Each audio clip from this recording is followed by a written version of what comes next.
Alrighty, ladies and gentlemen, in this episode of How To, I'm going to go through the power checks. Now, these power checks should be done pre every ride.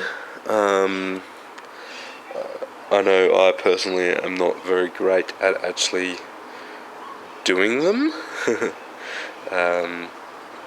but I keep track of where things are at. So, in one of my previous videos, I went through quickly what the power checks are. So, power is an acronym.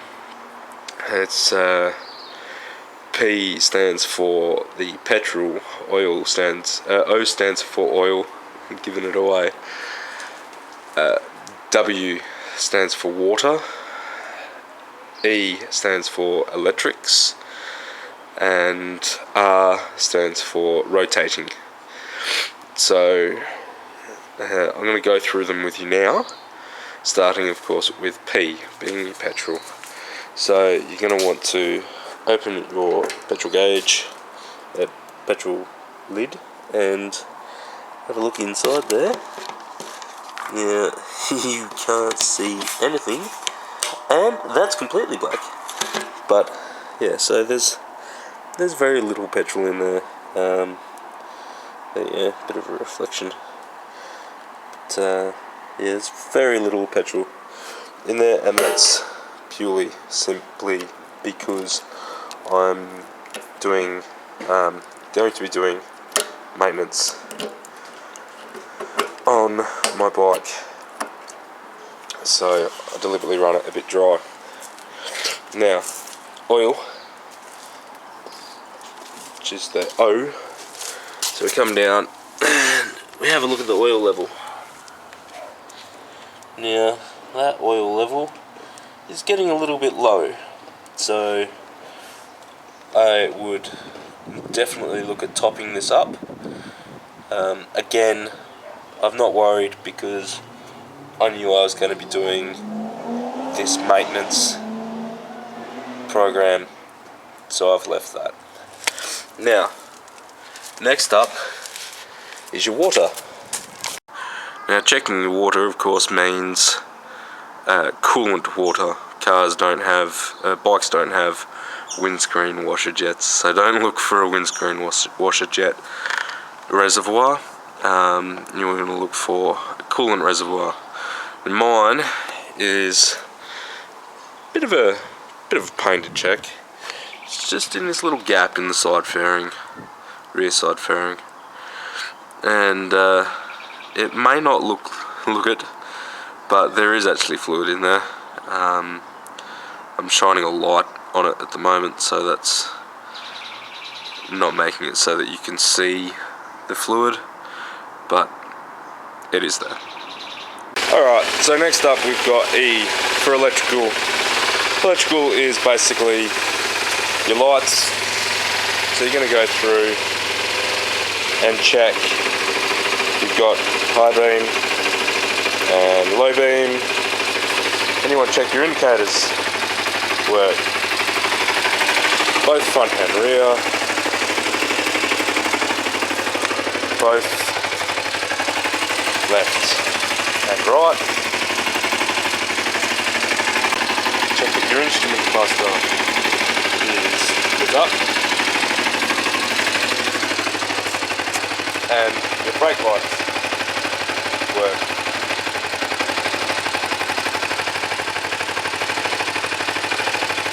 Which might appear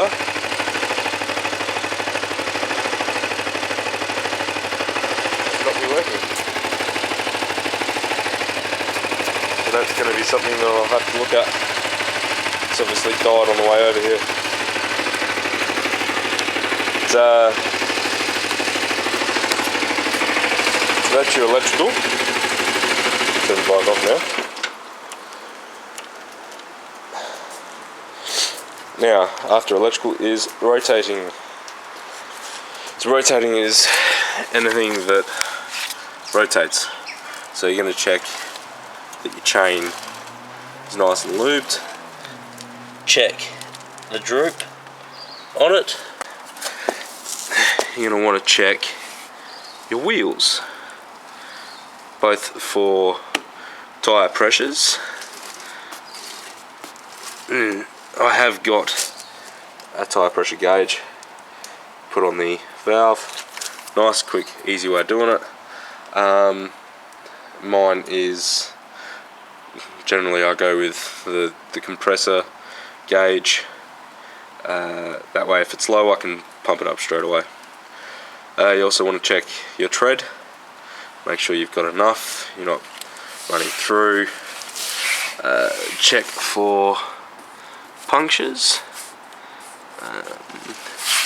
and if you do get a puncture and you're lucky enough to carry a puncture repair kit, it's something that saves your life sometimes. To spin your rear tyre, for me this makes it really easy. I actually have a centre stand on my ZZR, so that brings the rear wheel up off the ground. I can spin it easily. But of course, don't forget about your front wheel. Front wheels aren't too bad, you can usually see most of it, and then you just tilt it forward. Again, check your pressure.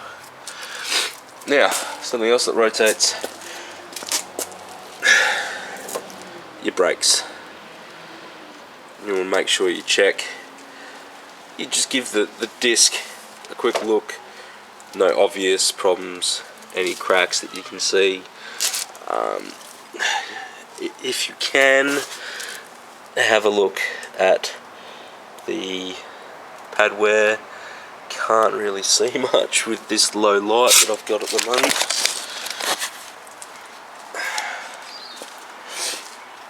But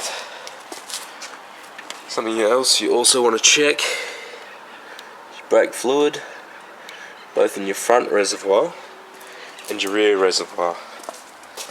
For me, my rear reservoir, again, is in a little hole, the rear side fairing, which can't really see because I haven't got a light on it at the moment, but it's in there and it's good. So they're the checks you want to do before you ride, before every ride. And if you can't remember to do it every ride, at least as many rides as you can. Now, for my bike, it's actually got a nice little sticker under the seat.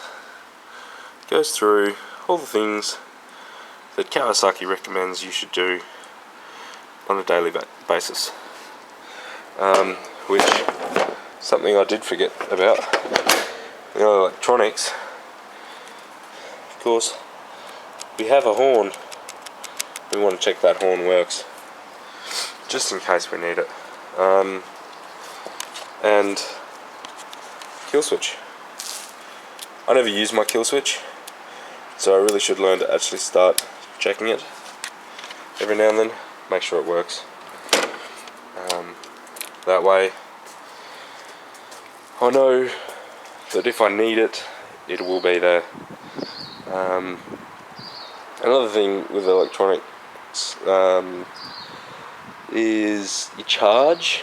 If you start noticing that the bike is harder to start, it's going to be very possible that your battery is starting to die. Now that can either be because your charge system isn't working, or your battery's starting to die. So if it starts to become hard to start, get those things checked. Either by checking it yourself or getting a professional to do it. In a future video, I will go through fault finding the electricals on a motorcycle.